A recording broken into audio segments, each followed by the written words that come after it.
Are you a biltong lover like myself? Well, that's great news because it's now never been easier to start brewing your own biltong in the comfort of your own home.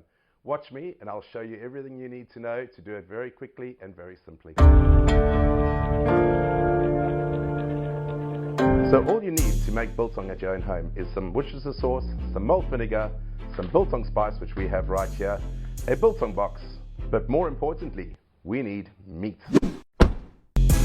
You can really use any meat at all to make biltong, but personally I find either silverside or topside to be the best. And the first thing I want to start to do is start to trim some of the excess fat and some of the sinew off of the meat. What we want to be doing is cutting the meat along the grain in thickness probably of about 2 to 3 centimeters big. Oh, look at this meat, it's looking just beautiful. I can tell it's going to make some amazing biltong. So now that we've cut our top side, we've kept the thickness to 2 to 3 centimeters as I was saying before, cut it along the grain, and this meat is looking beautiful for making biltong.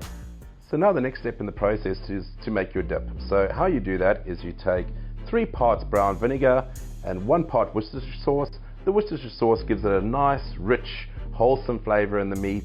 I love it. You don't have to use it, but it's also vinegar based.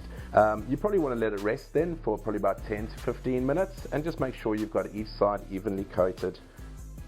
My favorite part of the biltong brewing process now is the spicing of the meat. So I've got 2 different types here. One is a chili and one is a regular blend. I'm going to make 2 chilies, scatter all over the meat like so, and then give it a good rub. Just pat that in just so it can nicely soak into the meat. You want to basically take your hooks, pierce them through and get it ready for hanging. Very simple.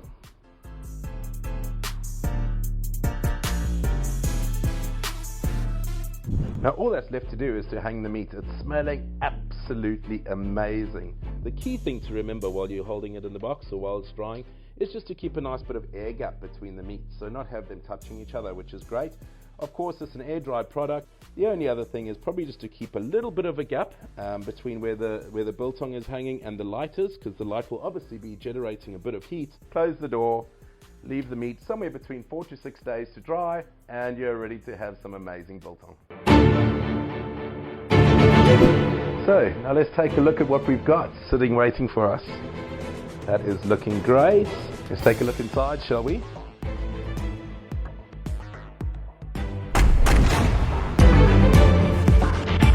So now you see just how easy it is to make biltong right here at home, and it tastes absolutely amazing.